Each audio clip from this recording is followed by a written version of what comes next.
Hello, welcome everybody to episode 37 of the Lights Out F1 podcast. It is the podcast after Mugello, Tuscany, titled This Car Can't Handle My Big Balls. Well, as always, guys, you've got myself, Josh, and Aussie. We're going to talk about round 9 at Tuscany, F1. How you going? Very good, Josh. Yeah, we had to call the podcast that one. I heard Kvyat saying that the car couldn't handle his big balls in his Russian accent. It just cracked me up. How'd you find Mugello, mate? It was a very interesting weekend, wasn't it? It was exciting, but I thought it was going to be more exciting, if you know what I mean. Give me your rating, mate, straight off the bat. Probably a 7. It's still good, but I was expecting more. And I think that's why I was a little bit disappointed. I give it an 8.5. You and your half points should not be allowed. If you want me to round it up, I will round it up to a 9. I actually enjoyed Mugello more than Monza. Really? Yes. Okay. I just thought there was more racing at Monza.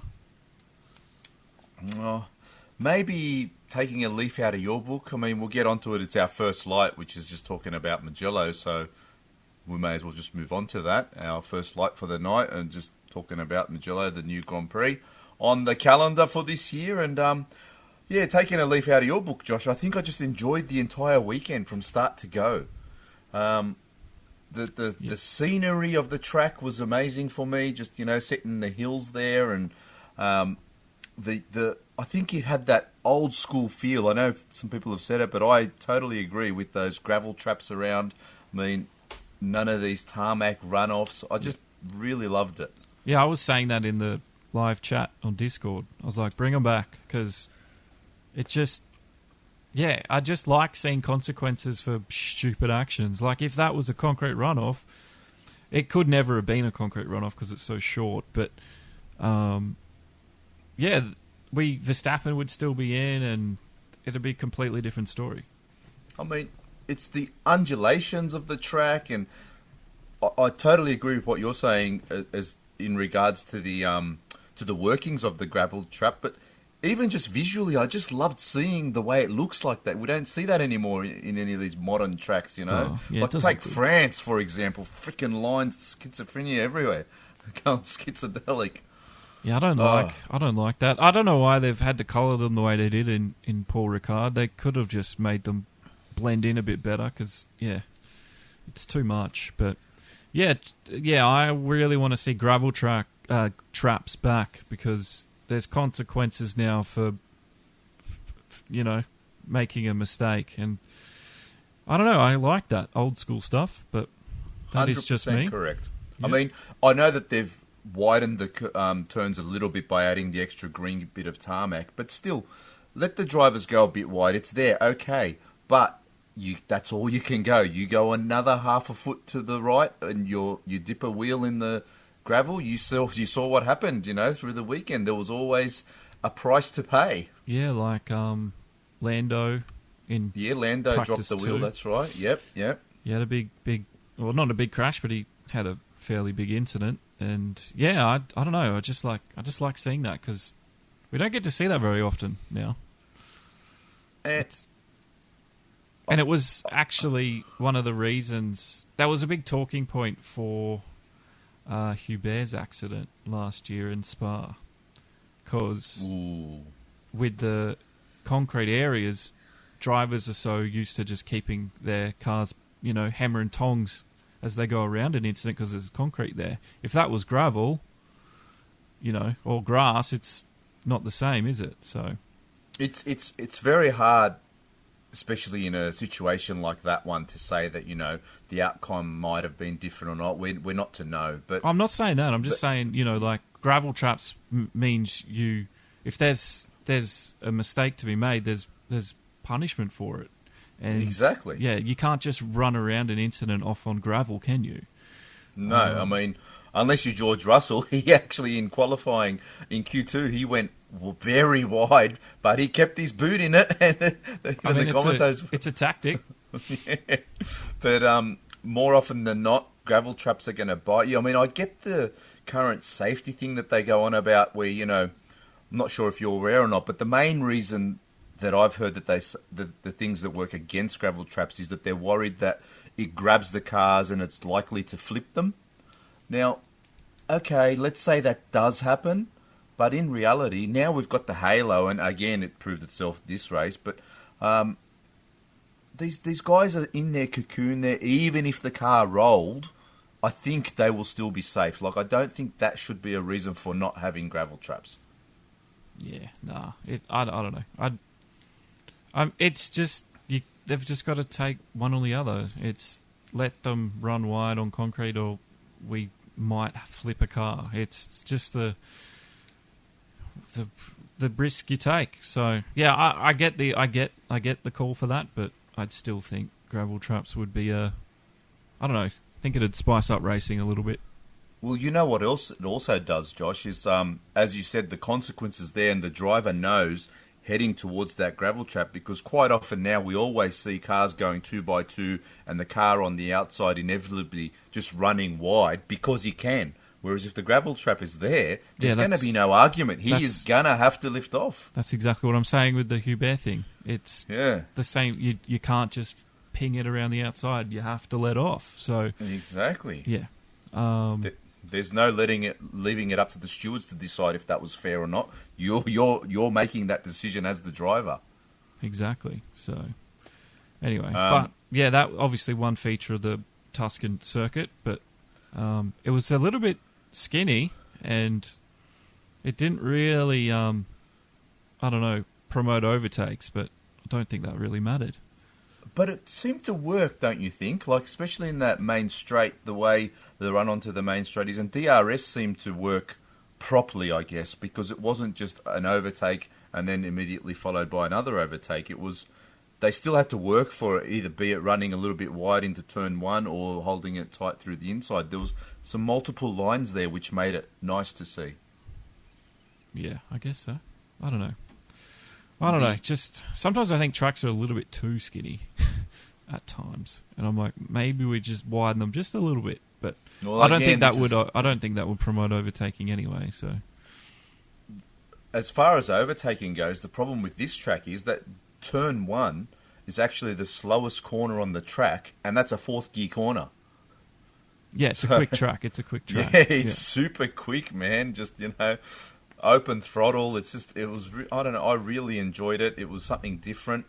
I'm not sure that, like, if we ran the race again this weekend there, I actually would have loved to have seen Mugello 1 and Mugello 2 like we did with Silverstone and Austria, because I honestly think if we ran it again this week, will we all be like, oh, that wasn't very exciting, was it? Like, just, was it an anomaly last week, or is it really going to throw up these type of races? I'm not sure.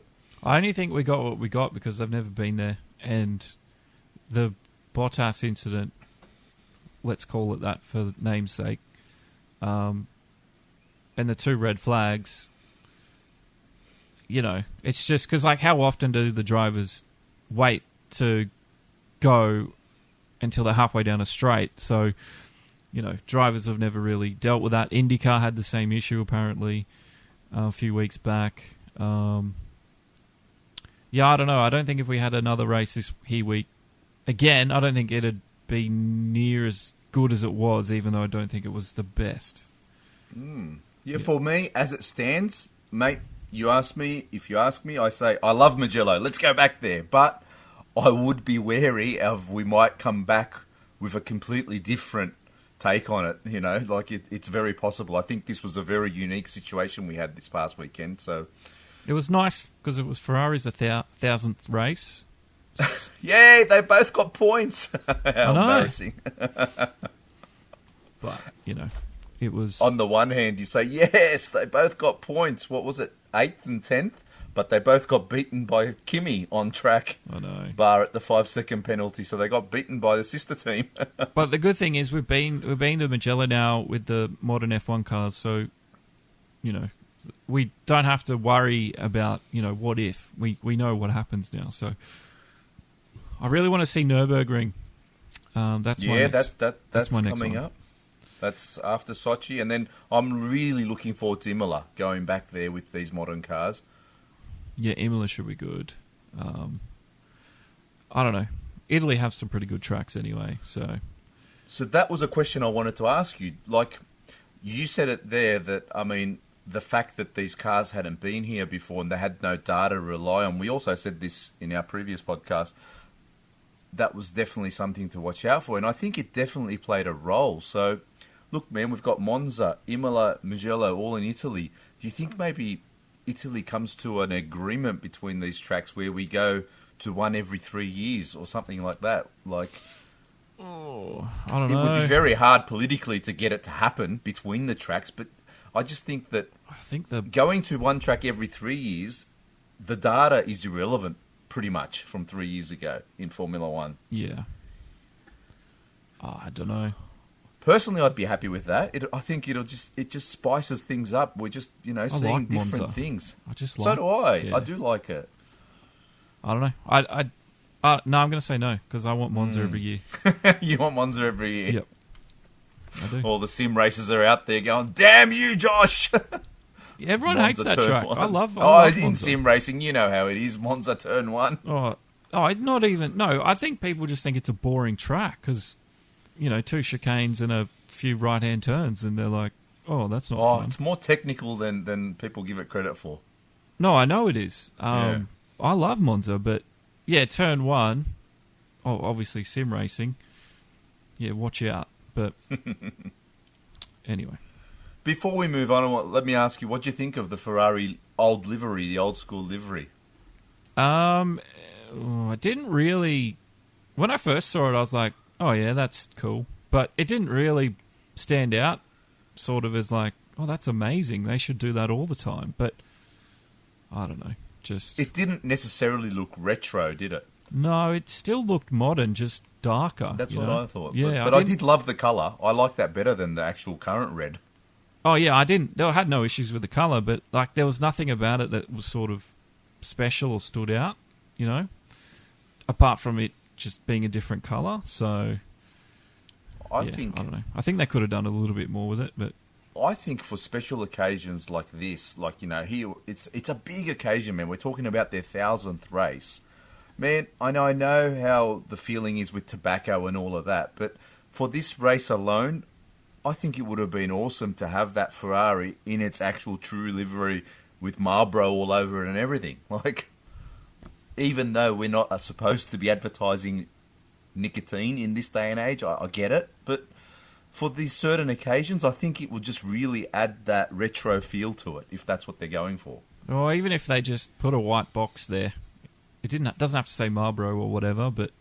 Oh, like Mick Schumacher when he drove his dad's car. That's what they did with that one. Yeah.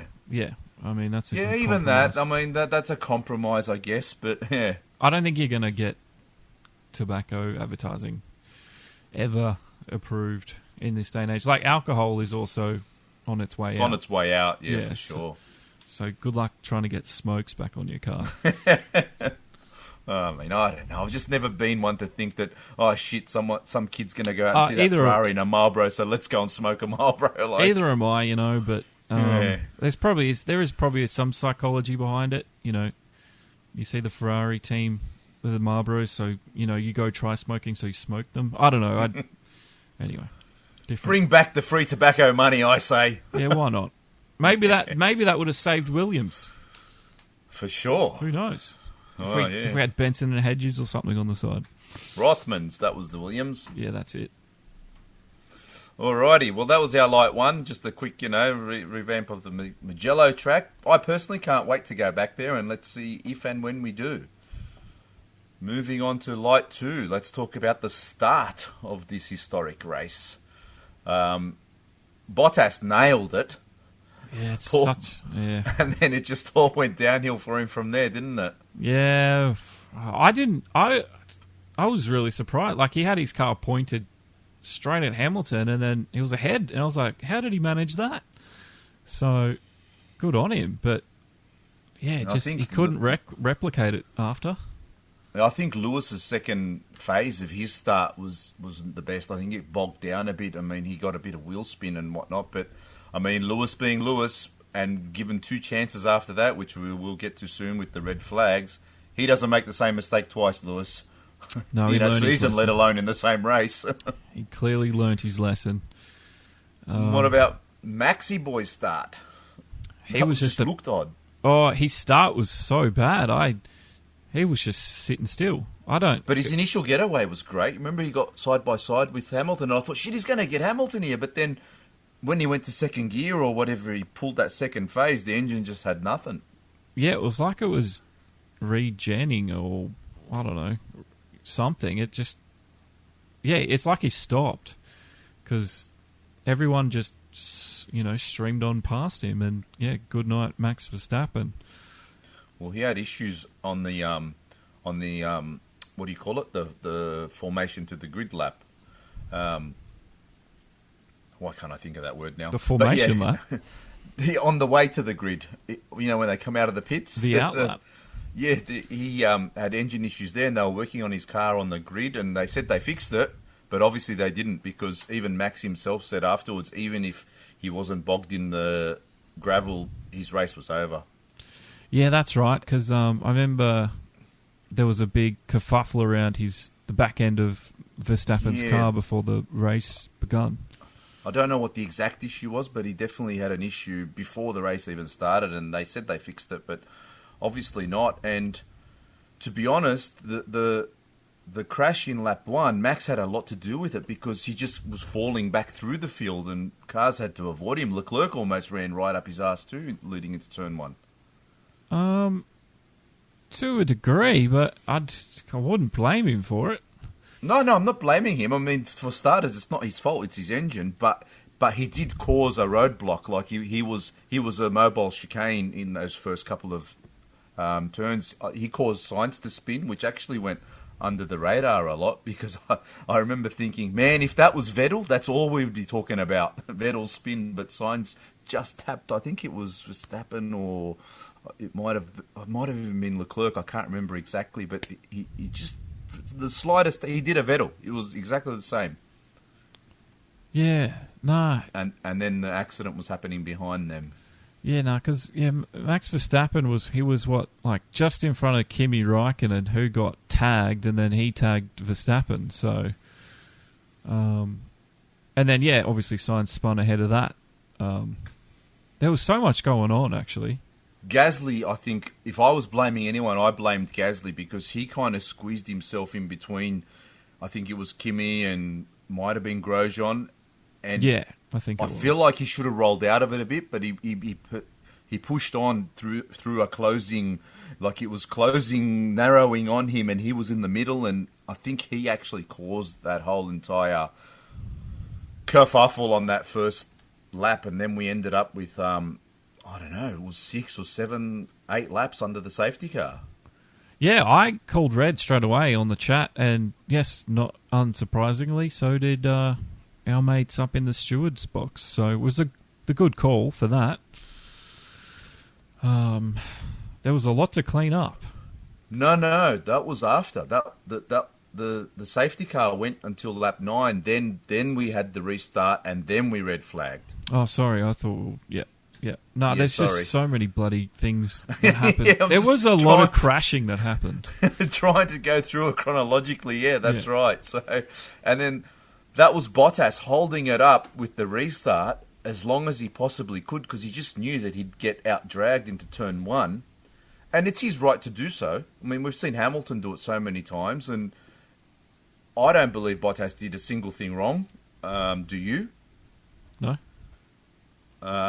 I heard a lot of teams blaming the FIA, because apparently they've put a mandate out, and the safety car is turning its lights off a lot later now, coming up to the last turn, which means that Bottas and whoever the leader is, so the cars can't drop back until those lights are off. See, so because they're trying to make it more exciting in the restart. Well, they freaking got that, didn't they? But, they certainly did. But but like Brundle called it. He's like, if I was Bottas, I'd be waiting until, the start finish line, which is what he did, and everyone else was anticipating, and Russell was one of them because I think Russell caused it. This was actually moving on. It's morphing into our third light, which is the red flag, because now we're talking about these red flags. I agree with you because Russell fell that far back because he wanted to get a run on him, which they always do, but he was pinging. He had his foot down before Bottas had even put his foot down. He's like there should be race bans for that. If there wasn't. No, but there should be. Mm. That's what I'm saying. And from here on in, if people are racing before the guy at the front is, they need to start penalising them because this is what happens. I understand why he did it and that they have a bit of trouble getting heat into the tyres and he wanted the best possible run. But as you say, I mean, he did cause it because it's a domino effect because the cars behind him, once he pings it, the cars behind him are obviously going to ping it too because they're thinking the race is happening. But exactly. In actuality, the accident was happening before Bottas even gunned it. That's what I'm saying. So there should be, one, a race ban for Russell, and two, from here on out, I don't know why they haven't been doing it before, but during a safety car restart, if there are cars that are clearly racing before the leaders raced or made the green flag, then they need to be penalised because I know why they drop back because they want that run up, but it causes shit like this to happen. So you 100% agree with that one. Maybe they need to make a rule where you're not allowed to drop back more than 2 car lengths. I'm honestly surprised there isn't one, but because in the back of my mind, I was going to look this up, and it's my fault I didn't get around to it because I know that the leader is not allowed to fall back more than 10 car lengths from the safety car. But even that seems excessive. I was wondering if the actual cars have to stay within a certain car length from the car in front. I thought it was 3, but obviously not. I must be wrong. Yeah, I thought if you dropped off, like say you were slowing down under the safety car because you had an issue, then obviously people go past you, and there's like a threshold for that. So maybe that's the fix. Maybe if they say if they say there's a rule of you're not allowed to drop back more than 3 car lengths from the car in front, and if you happen to drop back 6 or 7, that means the car behind you could very well assume you've got a problem. So he passes you. That's your bad luck. You have to stay behind him now. And that's exactly what happens if you do get over. Like say, I'm coming up into a corner, I'm going too quick behind the safety car, and I run wide, and I'm in the gravel trap, and I spin out. People can obviously go past me, but then when I rejoin, I can't go back to my original spot. Mm. You have to stay where you've rejoined. So, I was just astonished that Russell got away with it the way he did, because. Was it K-Mag or Giovinazzi? One of them also went with Russell, so it wasn't just all on Russell. There was two Russell of them, I started it, so like you said before, Russell goes, everyone else goes. Yeah, and so then you can't blame Sainz. You can't blame anyone behind Russell because they're judging their speed off the car in front. So Russell should definitely be judging his speed on the car in front of him. That's just how it should work. But the car in front of him hadn't gone yet, because the cars in front of him hadn't gone. Yeah. So, you can't blame anyone else but Russell. That onboard from Sainz, when he gunned it, the 2 cars in front of him, they both part because they see the slow Alpha, or it might have even been Russell, I can't remember at this point, but they go left and right, and Sainz is just, bam, rammed it almost at full throttle into the back of that, I'm sure it was an Alpha, it must have been Gio, lifted him up in the air and everything. Oh, yeah, Sainz got absolutely creamed. smashed. And he had nowhere to go. It's not his fault. Like I said, he's just following the cars, what they're doing in front of him. He's gunning it. Race is on as far as he's concerned. Oh, shit. No, it's not. Bang. Yeah, I don't know. It wasn't very good. And the Halo proved itself valuable again. Oh, like we said last week, it's just a non-issue, isn't it? I mean, it's just the F1 car now. It's the Halo is the Halo. Exactly. I mean, But people, if they're still crying about that, piss off. if you didn't see the race, you're starting to see a bit of a pattern. There was a lot of crashing that went on this race. And, well, this was a safety car restart, and then it got red flagged. That was the first red flag. So after last week, they thought, hang on, red flags work. Let's throw a red flag here and sort this out. I'm surprised they didn't immediately throw red, because that's what I said. I was like, this has to be a red. There's freaking cars and carbon fibre all over the racetrack. There was rubbish everywhere. And I was like, that's going to take so long. Might as well just stop the race. And not being a regular F1 track on the circuit, like, they didn't even have all the proper, equipment and access to the track as they would say at Spa or somewhere like that where we go year in, year out. So, yeah, they had to red flag it because, they've got to try and get it all sorted out, and it was a mess. It was a mess. Let's say that was millions of dollars gone up in air. Oh, yeah, multi-millions. Millions of dollars. Oh, some lucky fans were sitting right in front of it too, so they got to see the whole thing happen. 2,000 fans were allowed to go and watch this race. Yeah, it was pretty decent amount of people considering how bad it's been in Italy, but like you said, they won't forget that. It happened right in front of them. No. There was another red flag too. We had, was it Stroll? Because it looked like looked like his car, like his tyre just was gone. His left rear, yeah. Yeah. And then through the Arrabbiatas. And then he went, "You're not rolling your R's good enough. None of you are." Arrabbiata. I can't remember the word. What was it? Yeah, that's right. Arrabbiata? Yeah, you're not rolling your R though. You got to roll your R's like this, like. Grrr. Can you do that? Arrabbiata. Oh, that's better. Yeah. Anyway, so yeah, Stroll came flying off into the gravel, bang into the wall, and second red flag. And it was a hard hit too. Yeah, and what was interesting was because like the car was on fire. The whole, the engine bay and everything got shown on live TV. So now everyone now we get a good look to see how much copying's going on underneath. I was going to say that to you. I was going to say, do you think all the other teams are like, quick, take the photos. Let's see what else they've copied underneath. Oh, shit oath they were. That was great stuff. Because it was like, undressing the pink Mercedes completely there. And it was on fire while it was in the air too. Yeah, they picked it up and you could hear them yelling at each other to put it back down, and because they're like, it's burning up. And it was definitely a spectacle. It was. And it was pretty hot too, so that obviously caused there's probably he hit, oil spilled, the temperatures. That was lucky they were there to extinguish it because it really could have gone up. You got to give it to the bloke. Call a spade a spade. I mean, I know I'm not a fan. I know, but he was having a good race until then. I mean, I think his race this week was better than last week because he didn't get any free pit stop this week. It was actually legitimate. He was in fourth there. Yeah, well, he got lucky last week. He didn't DNF this week even after working for it. So, things worked themselves out at the end of the day. Yeah. But yeah, he's obviously doing better than Perez because he's gone skis now. So. Well, Stroll did have some upgrades on that car, which Perez didn't have.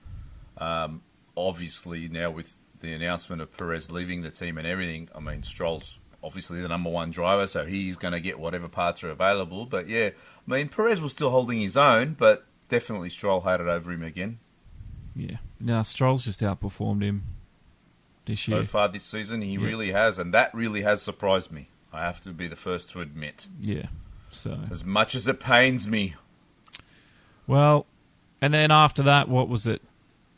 Then we had the restart with 12 cars at this stage, That's which right. was an old school looking Grand Prix, and it was an old school looking grid with 12 cars on there. Like, Yeah, it looked- coming towards the end of the race, it It was looked really weird because very sparse.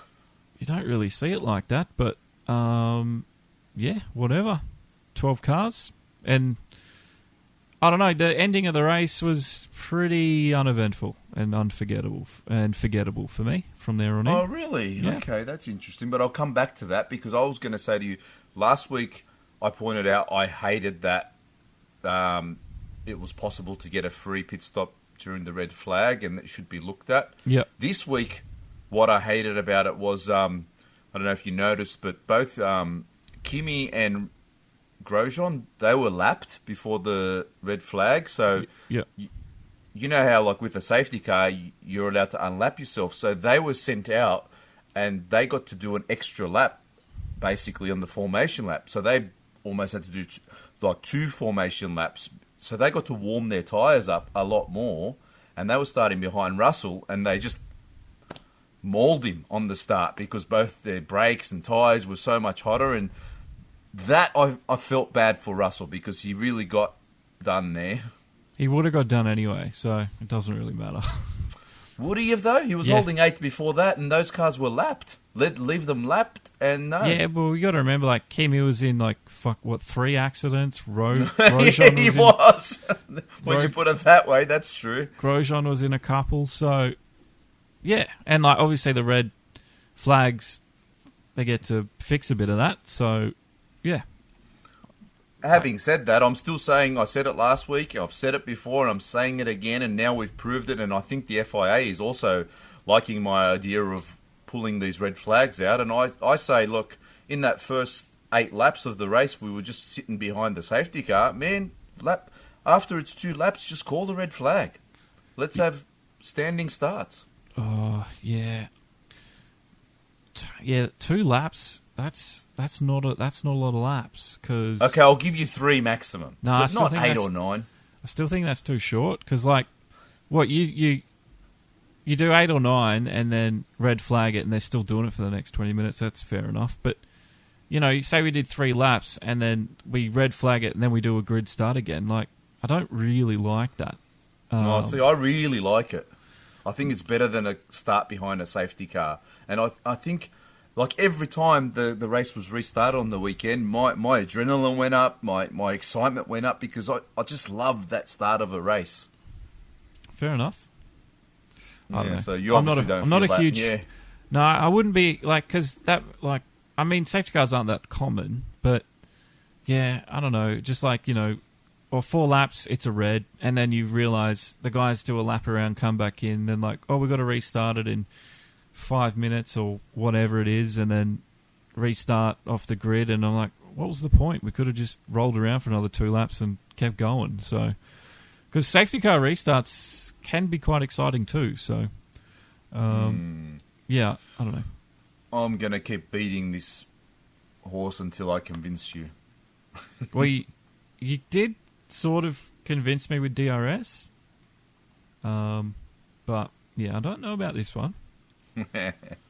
All right, I'll start working on it. Got a lot All of right. work.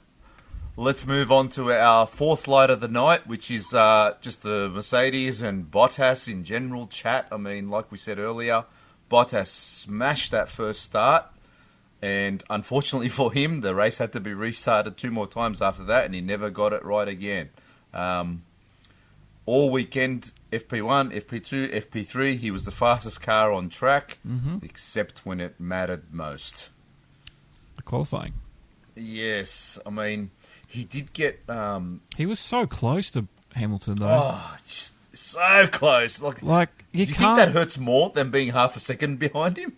Yeah, because you look at his times, and he's not even a 10th. He's 100th of a second. Literally a bee's dick. And you're just well, Bottas is quick, but Hamilton, for some reason, just finds that extra 1,000th of a second somewhere, and that's the difference.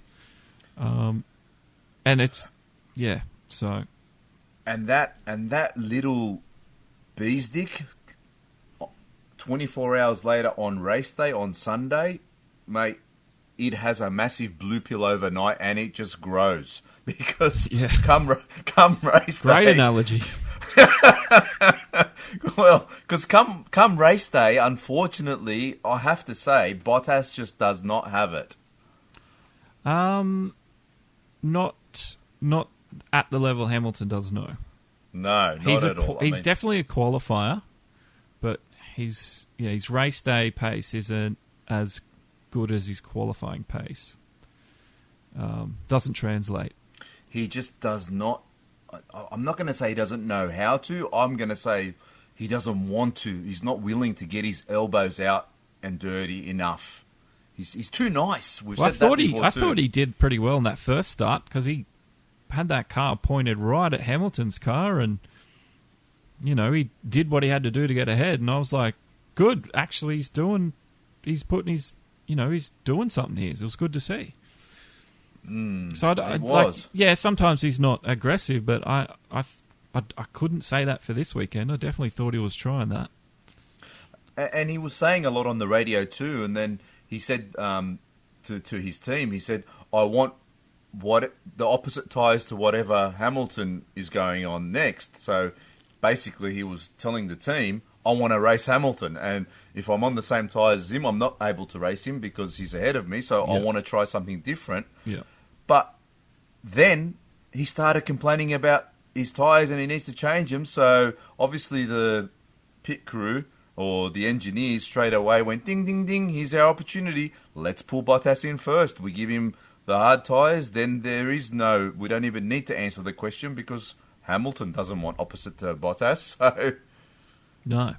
he kind of screwed himself. He let the team screw him there, basically. He should have held out, even if his tyres weren't feeling good.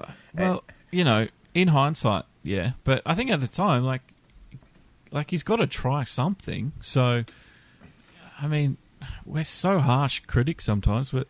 Well, yeah, but do you think... I really got to give it to him for trying something different, because he is the master of his destiny, and if he wants to try different tyres, then he's going to try some different tyres. I totally agree with you, and I wish he did. And this is my point where, like, Merck just kind of played it out and didn't give him those different tyres. Now, I have to say, you would have seen Bottas's demeanour after the race. He wasn't happy. No, he hasn't been happy the last couple of races. Even though he came in first, surely Merck knew that they were going to put Hamilton on the hards when they called him in a lap or two's time. So they still could have put Bottas on the mediums and fulfilled his requests, but they obviously chose not to. Yeah. There's something going on there, and it's not good because this, Bottas is quick, and he's not getting results. The team clearly doesn't listen to him, and they do whatever they want, and they look after Hamilton. So, and they don't give him the extra modes to race. So why would you want to stay at Mercedes? So, and it's only been a 1 year deal, 1 year deal, 1 year deal 1 year as deal, well. yeah. So, I don't know. It doesn't look good from the outside. I don't know what it's like working there, but on race day, these things speak volumes. Anyway.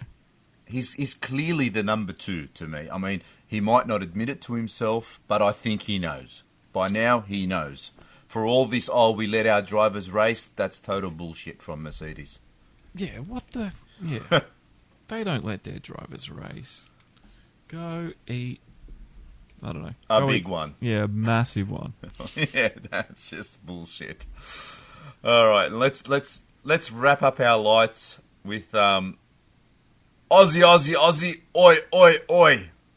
I've just noticed that this is actually our 6th light here this tonight. I've put it in here, but just because I added the Mugello at the top there. But our boy Piastri, he did it. He took the F3 crown. He did. I mean, I still got to go back watch the race, but I did definitely see that he took it. So it's an Aussie in the lower ranks on his way to F1, hopefully. The last Aussie to win an open wheeler championship, I heard, was Will Power in the IndyCars in 2014. So we've had our Webbers and we've got our Ricardo, but this is an actual championship this young kid has won, and he didn't do it easy either. I mean, it was great racing on the weekend, and he just did what he had to do. But that's all you've got to do at the end of the day. Exactly right. It's all you got to do. I've thoroughly enjoyed watching that F3. I mean, there was the Aussie flavour to it with a few of them in there, and then Piastri doing so well. So definitely that kind of swung me into watching it more and following it more. But mate, it's F1 has a lot racing to learn from F2 and F3 because those races are, I don't know what it is, but those races are always so exciting. And F1 sometimes gets stuck in the now and we get scared of change, or sometimes we're too quick to change, and yeah, I don't know. You know what the biggest thing is, Josh? I think when you say it like that, what F2 and F3, in F1, we're all, as fans and the organisers of Formula One, we're so scared of it turning into in inverted commas, a spec series. But in reality, that's what F2 and F3 are, Yeah, I know, and it works, though. And it works, Yeah. That's what I'm saying. So Yeah. maybe we do need to say, look, man, all these cars, they just need to have Mercedes engines. Well, even if you just said, like, do they cap the brake horsepower for these guys? It's like, do you know what I mean? Like, Mercedes, Renault, Honda, you can only have 1,000 horsepower engine. No, I don't believe so. But, I mean, they're all so competitive. They're very close, Oh, I'm sure they are, but, you could, I don't know. My biggest thing is I'm just saying maybe we don't need to be so afraid of becoming a spec series. I mean, maybe we can homologise certain aspects of these cars to bring them a lot closer. Oh, yeah. Not everything, but just pick a few things. Shit, even if you bloody homogenise the chassis and let them run their own power units, I don't care. Do that.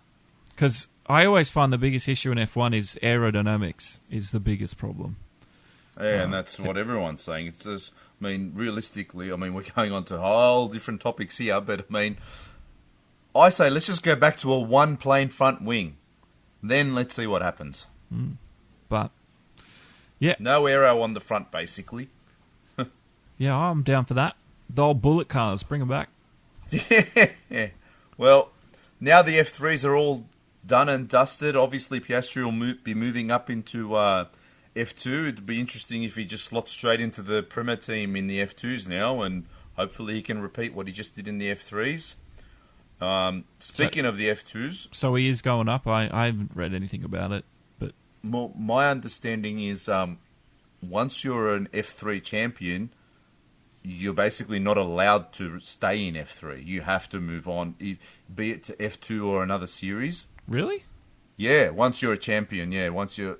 Like, you can stay there if you're second or third or fourth, but my understanding is if you're a champion, you can't go back next year to F3 as the defending champion. I might be wrong, but...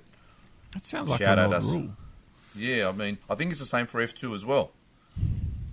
Because remember Gasly, when he first was coming into Formula One, he was racing in some obscure series in Japan, some Super GT or Super something in Japan, because he was the reigning F2 champion, but he didn't have an F1 drive. I think there was something like that going on. Yeah, I'd like to know that for sure. Mind. Yeah, that's interesting.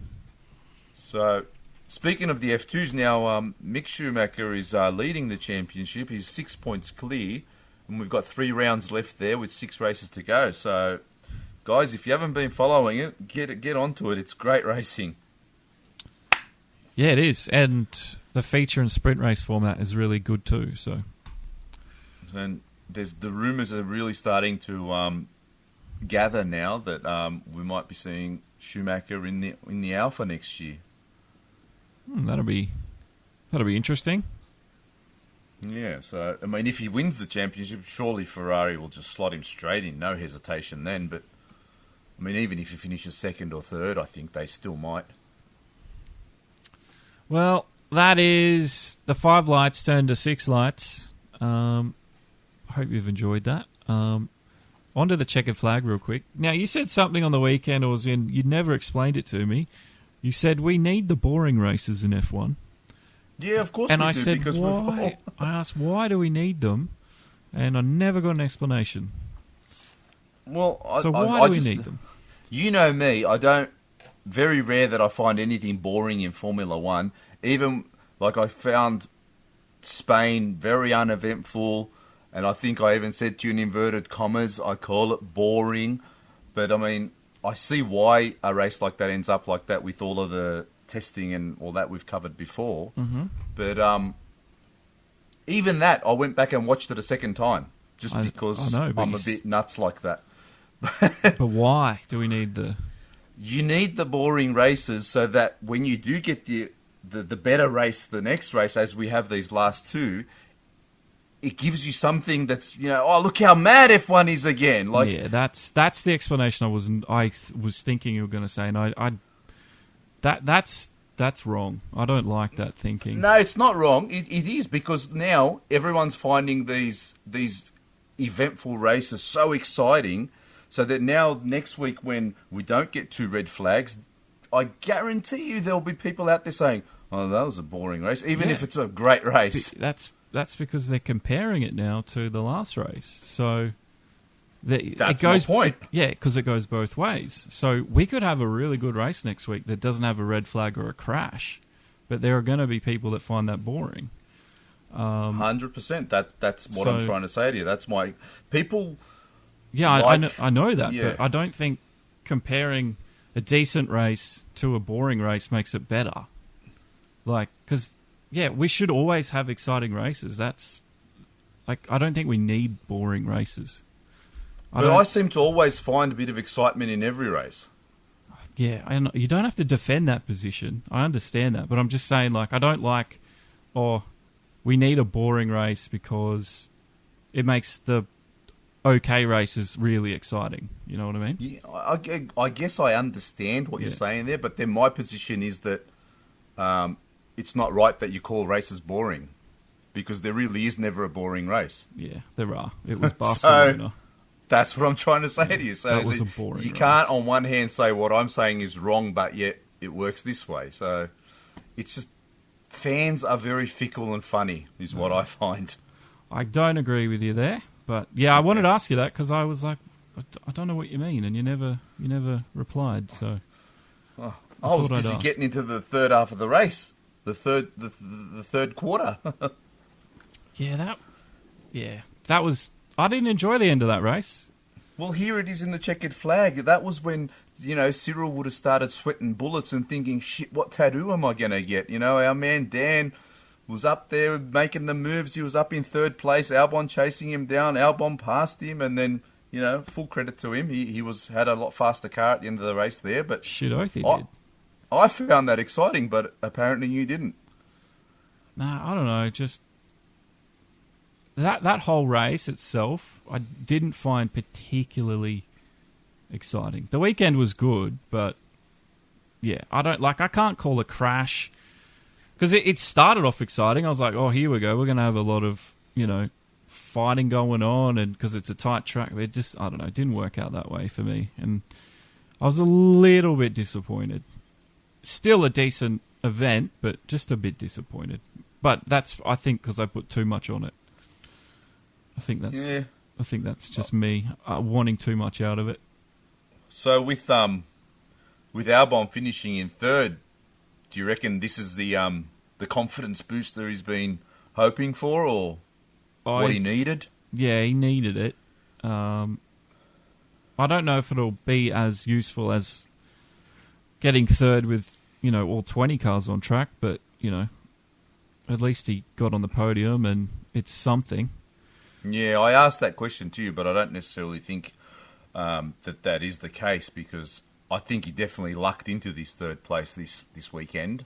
That's what I mean. He got there. Yeah, so... what I'm saying is I agree with you, even though I'm asking the question as if maybe I was coming from the other side. But I think it's good that he got that third place, and I hope he takes some confidence from it, but I don't know if it really is that magic bullet. If he can back it up next week, or we have a week break, but in Sochi, we'll have to see where that all goes. I think it'll help him probably get over whatever has been pulling him down. But yeah, it's not the fix. I think the biggest thing here is, even if he won the race, the biggest thing is, well, Max was out, so you still don't really have that yardstick, do you? Exactly. So because he didn't get third beating Max. He got third because that's right. Max wasn't there.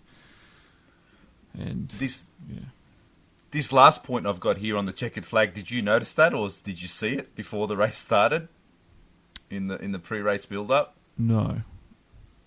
Ted doing a full Larko. Sorry, I didn't get to see all of the build-up either. Oh, he had it on the big glass door, with I saw that markers. Bit. Yeah, he had the strategy just like Larko does, and he's talking, well, this strategy is the fastest, and if you go the medium, hard, medium, or whatever, and he was going through all the strategies, and he must have seen Larko do that with the V8 supercars, and he thought, that's a good idea. I hope he does that more, actually. Good bit of fun. It's good to see that there's different strategies, but there's always the fastest, and they all just do the fastest. Yeah, hey. Which frustrates the hell out of me, but that's why I want tyre wars back. I want manufacturers coming in with different tyres. That's what I want. That's another one that I've convinced you on. I think originally you were against me, but you were saying you didn't want it about tyres. Zen was against it. Okay, yeah, he's always. I've always been been for this. Yep. I've always been for this. I'm with you on that one. Anyway, alrighty, that's Mugello done and dusted, and who knows when we'll go back there. Definitely dusted. I hope sooner rather than later. Yeah, I wouldn't complain, because I'd rather see it instead of a Paul Ricard or a Barcelona. That's for sure. All right, S3s. Superstar Surprises Stinker. If you haven't heard of them before, 2 to the Superstar, 1 point to the Surpriser. We take 1 off the Stinker, and at the end of the season, we add it all up, and we should hopefully get the best driver, the second best, and the worst. So where does your award sit this week? This week, I had to give it to Dan, the 2 points. I mean, I thought he had a great race. I mean, it was just his car just wasn't strong enough at the end there to hold off Albon. But I think it was a great drive by Dan. It was a good drive. I even though I just said he didn't really earn it, I still gave it to Albon. Just because of everything he's had to overcome and the crap that went on in that race. And yeah, I gave it to Albon this week. Yeah, well, I gave him the 1 point. I think he deserved the 1 point. So, well, I reversed it and gave Ricciardo the 1. There you go. Yeah. Who was your stinker? I had to think about this one for a while, and then it just came to me. It was easy for me. The guy who should have got the race ban, Russell. Really? Okay. That was terrible. I love the guy, but he shouldn't be racing next round. For me, it was Gasly. Some people might say, what? But, man, Q3, he was out. Kvyat went through in 10th, in Q1, not Q3, in Q1. Coming from the high of last weekend, he just was nowhere this week, and I just feel like that carried over into the race, and he was the cause, in my opinion, of that first lap melee, and which eventually ended up in a red flag. Because, honestly, I would love to have the race just to fold out the way it was with Bottas in front, and just to see how long and if Hamilton was going to be able to chase him down. But we didn't get to see that. It would have been nice, but unfortunately, no. Red flags ruined it. Yeah. Thank you, Stroll. No, Gasly. I'm blaming Gasly. He started the dominoes. Oh, but if Stroll's tyre didn't pop, we wouldn't have had that second bloody red flag either. Yeah. All right, we're on to podium predictions for Russia. Sochi. Mine, it's easy for me. It's Hamilton, Bottas, 1-2. Bot. And then I'm going to give it a Verstappen third. Ricciardo, I'm going to go fourth this week because he's looking quick. That Renault's looking quick. It's looking good. And then Albon behind him. Okay. Well, I am going to actually give it to Bottas the win, only because he seems to go good around Sochi and the low grip track there. I mean, he's proved it time and time again, so hopefully he's got something in the back of his mind that gives him this confidence and he can do something. Unfortunately, it's just going to be Ham in second. Yeah, it's just the way F1 is at the moment. It is, and provided Max's engine is running, I can't see anyone else finishing third. Just like you. He's almost had. I saw an interesting stat. He's almost had as many DNFs as Hamilton. He's one away. What do you mean? Well, Hamilton in his career has only had, I think, 23 DNFs, right? Oh. Verstappen's had 22. Already in his career. So there you go for Yeah. all those people who argue that Hamilton is not in the best car all the time. It was just a very interesting statistics that I saw. I haven't fact checked it, but fact check me if you want. That is a very interesting stat. Yeah, that is a very interesting stat. For fourth place, I'm going to go one of the McLarens, and I think I'm going to give it to Perez. I'm sure he's going to have a whole new car and chassis and everything for the next race after that big crash. So, is Perez? No, sorry, McLaren, I meant Sainz. What am I saying, Perez? Sorry, Sainz. Right. And then for fifth, I'm going to go actually same as you, Albon. Okay. Yeah, I don't know. I think the Renaults are going to beat the McLarens here. I hope so. I mean, I don't know. It's a funny track, Sochi. It's really fast on that first sector, and then it just tightens right up. Also, Renault going to their new name next year. Is it Alpine or Alpine? I've always said Alpine.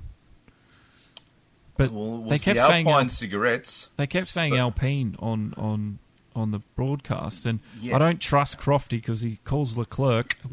So, well, apparently the Alpine supercar is pronounced that way. It's like ALPEEN, as if it was. That's not how it's spelt, but that's how you say it. Apparently. Yeah, no, because I know the brand they're talking of. I just didn't realise it was pronounced that way. So it was just news to me. I've always said it Alpine.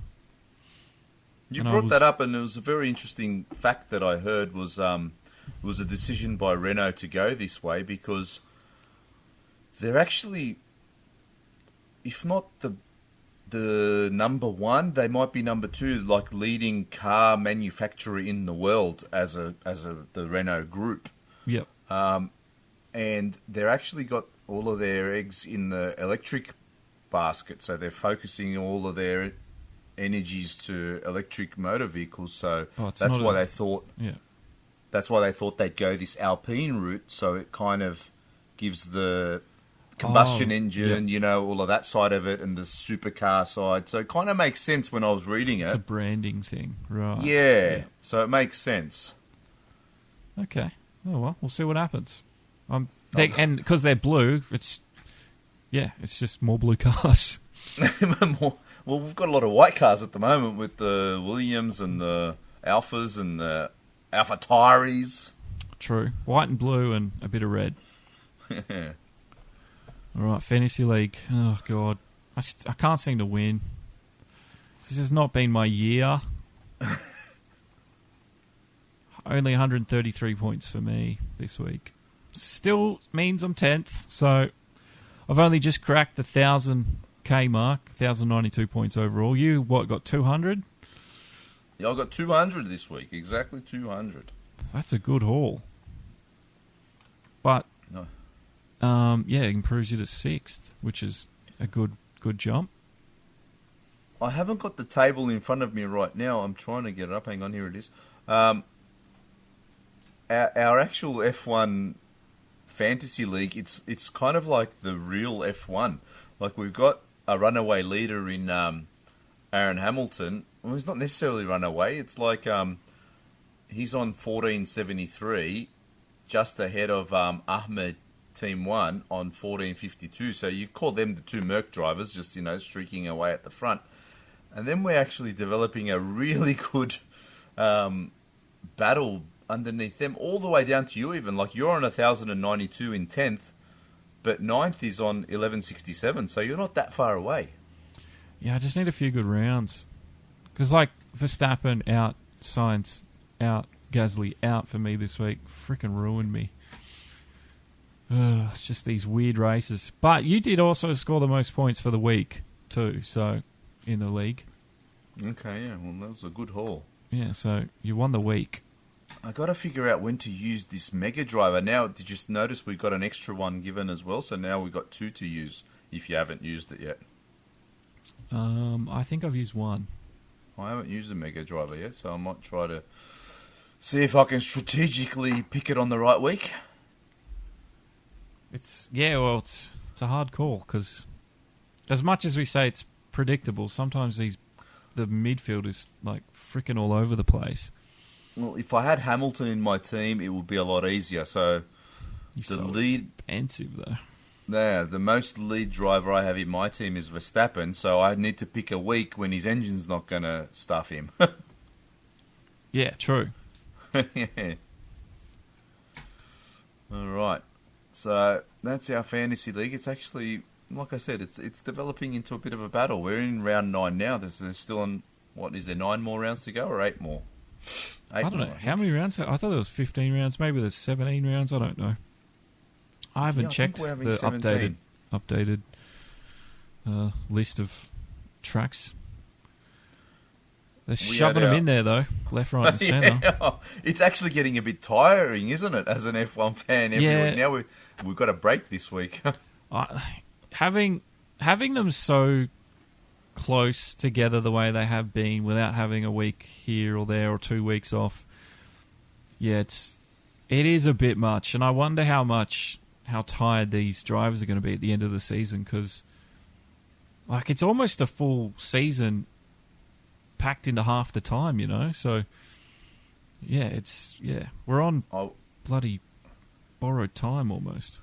That's what I was thinking about because, I'm loving it, but at the same time, it is tiring, like, every week, week in, week out. It's almost to a point now where, like, my wife is like next week she'll be like, what, isn't there a race this week? Because, there's just one every week. Well, I also find, like, F1 moves so quick with the news cycle, but, if you have a race, then you can sort of have a week or two to sort of absorb all the shit that's going on. Mm. And, like, with these podcasts that we're doing, within a week, it's old news now. So, yeah. And we don't break news on this podcast. So, yeah, it's just insane just how quick everything's moving at the moment. Oh, and just you can imagine how tiring it must be for all these, team members, not just drivers. Let's say the entire team members, pit crews moving the country to country and logistics is huge. Oh, yeah. All right. Moving on to our championships, we had the F1 championship. Was it round 4 last week at China? Round 4. And that was a wet one. If anyone wants to see it and didn't get to see it, and you want to see a wet China race with all the drivers using no assists, jump onto Josh's YouTube on Demo 1 Garage, or you'll find it on our Facebook page, on the FNL1 Facebook page there. Jump on and have a look at it. And he's also got the highlights out for it too. They were out on Monday, I think. Monday, yep. On the Demo 1 highlights channel. So there's 2 channels. Yeah. One's just got highlights and the other one's got all the live streams on it. But, yeah, wet one started off pretty interesting. They all behaved themselves into the first turn as everything got a little bit tight and squeezy around 1 and 2. No missing wings. I think Ming did lose a wing. But then after all that, big accident with Ming, again rather, exiting the last turn. I think he's tagged the ripple strip on the outside. It's chucked him over onto the inside, hit the wall at a 90-degree angle, and it's flipped the car up and over. So, yeah, he had a spectacular exit. But so did Hawks. He was out behind the safety car. On the safety car. Yeah. Again, like Russell Aid, having the accident before the race even got back underway. Yeah, and it's changed the championship now because I think That was a big one. BP's going to run away with it. And That was a big one. Bottas was leading a lot of this race too. So it was really good to see. We had some different people up the front because BP, I think he started down in 10th place. So, Yeah, he stuffed his quali lap, didn't he? He got pinged. Yeah, so he had a lot of work to do. He still came back at the end of the day, but there's a lot of racing and good racing to go watch if you want to go watch it. So I highly recommend it. And we got what do we got this week? Friday. I think we're out Russia this week too. So we're actually matching up with the real world F1 again. I was catching up back onto that. Okay. And then we've got the GT Pro Series on ACC this Sunday at 7 p.m. Again, you can watch it live here with, on Josh's channel with Josh commentating. We're getting on to round 2 there because we had to delay it. Yeah, these old boys wanted a Father's week off for Father's Day or something. Yeah, so that's back this week. And if you want to see some great racing with 30-odd cars on the grid, make sure you tune in Sunday evening. Yeah, I'm looking forward to it. Are the GT4 guys still around? Yeah, we've got only a couple of them left on the grid. Unfortunately, there wasn't as much uptake. So if anyone out there is keen on racing GT4s, jump into our multi-grid, guys. I saw a poll done a few weeks ago about this, and I think more than half, or close to half, of everyone is back to GT3s now. So, and there were, I think, only 10% of respondents replied that they only solely drive the GT4s. So, wow, yeah. Because there was so much hype about them leading up to the DLC. People were salivating, and then finally it dropped, and no one wants to drive them. Yeah, it's because they get into them like, oh, it's not as quick as a GT3. Like, no shit, Sherlock. And yeah, and then they realise everyone else is driving Well, they're just going to do what everyone else does. So if everyone else is driving GT3s, that's what they're going to do. So there's going to be people that stick to their guns and just do GT4s. But it'd be good to see a good mix of both GT3 and 4s. But having a look at what the community's doing, I really don't think that's going to happen, unfortunately. No, I don't think so. I personally never had a desire to personally drive the GT4s, but I was keen to drive on a multi-grid with the GT4s. Yeah. So, they're good to get in and have a bit of fun in, but yeah, I don't know. It is what it is. At this point, I want to just put a quick call out. If you're listening still now, you obviously like your sim racing, and we've had a few murmurs in our Discord of, F1 2020 on PC. We've got a few guys that are keen for it. I know Josh and I are keen to get something started on PC and F1. So if any of you guys out there, or friends or family, if you know anyone, mate, jump into the FNL1 Discord. The invite link is always at the bottom of the podcast here, or you can always find it on our Facebook pages. Jump in and let us know, because if we can get 15 guys who are keen on the PC, we can start something up happening there. The F1 game on PC is so much better than the console version. So much better.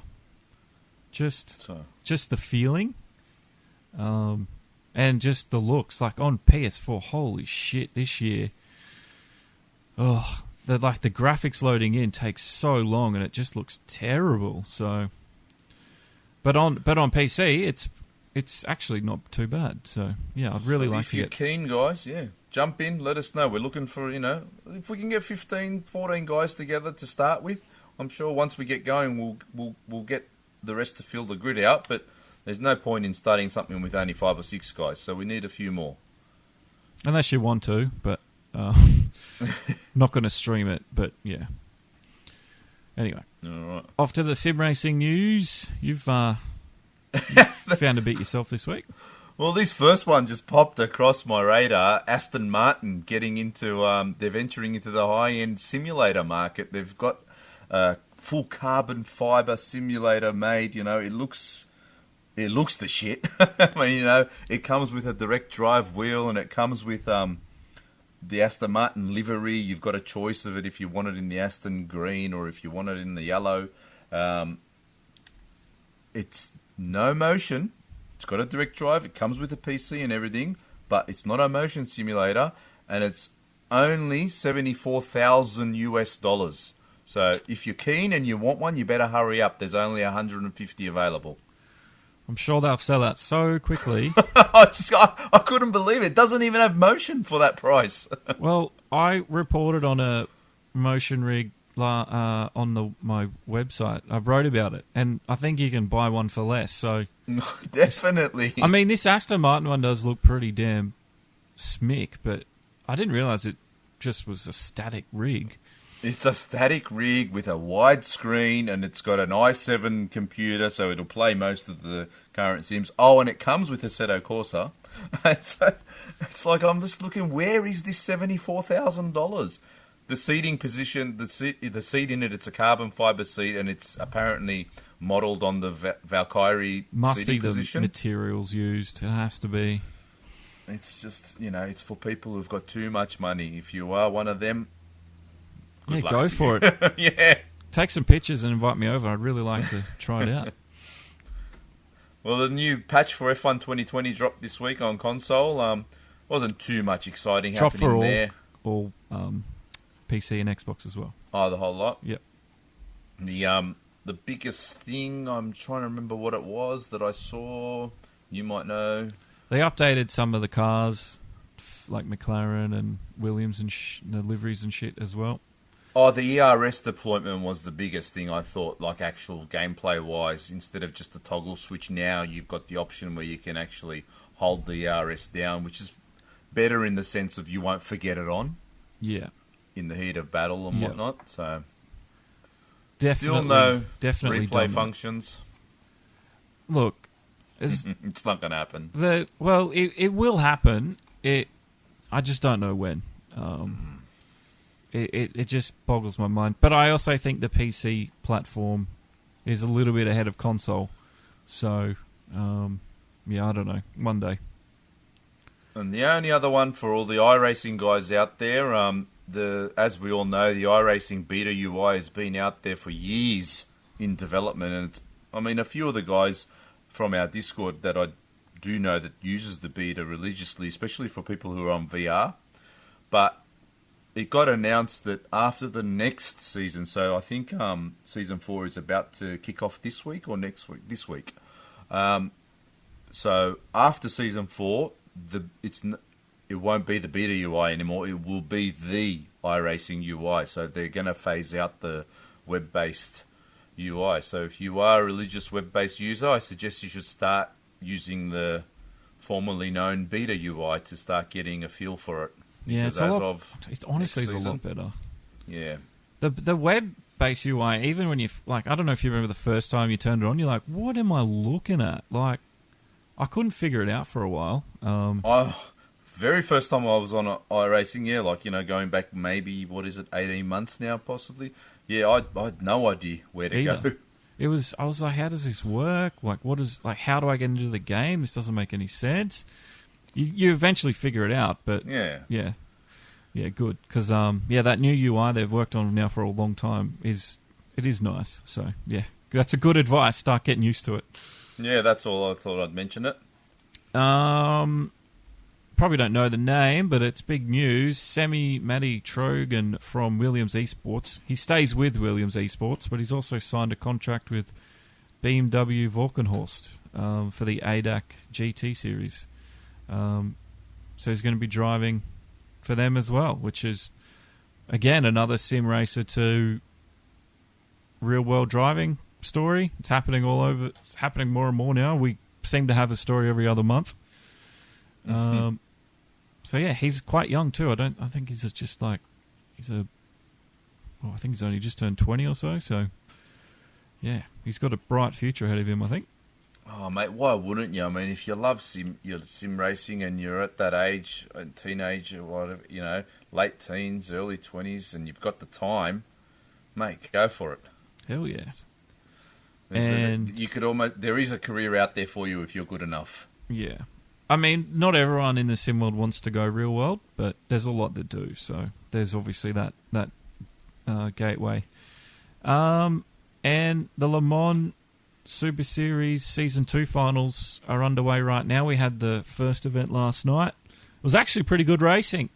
I think Red Bull Racing Esports won that first race. So they won it. I think they won it last year, so they're my favourites to really take it out again. But that's going to be all over this weekend. Events on Forza Motorsport 7, while Le Mans is on as well. So, yeah, keep an eye out for them on Le Mans Esports on Twitch or YouTube, wherever they are, if you want to go watch them. Is that this weekend or next weekend, the actual real Le Mans 24? I thought Le Mans was this weekend. Is it? Oh, okay. But, yeah, so these guys are the Esports series to the Le Mans series. And, yeah, they drive in... I think they were driving in pre-1970s cars last night. The next race that comes in a few hours, since recording anyway, is pre-1980s. And, yeah, the racing's actually really good to watch. It's just a shame that the Forza Motorsport 7 spectator mode is really stylized. Like, the camera angles are all, like, skewed and twisty and, look artistic. So it's hard to watch sometimes, but apart from that, the racing's quite kind of exciting. Well, from the Xbox side, it was always the best looking sim racing, or I don't know if it's well, it's more sim than bloody Project Car, sorry, let's put it that way. But I was just thinking there is no other sim racing really on Xbox, is there? Other than F1. I said a Corsa competition. Oh, is that on Xbox as well? Oh, sorry, I thought it was only on PS4. My bad. No. But yeah, so... Forza's pretty much Xbox's Gran Turismo. But it's on PC too.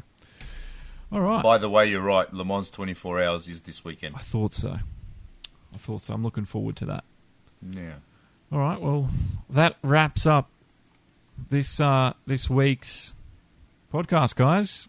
Hope you've got something out of it. If you've got any opinions to share, don't forget to share them. And don't forget, if you've listened this far, make sure you've hit the follow and subscribe button so you don't miss the next episode.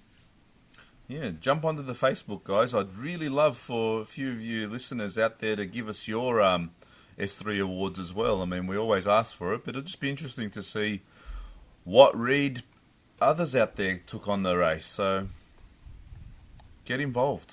Yeah, don't be shy. I don't bite. Oars might, but, just go to the hospital, tell them Oars bit you and put it on my bill.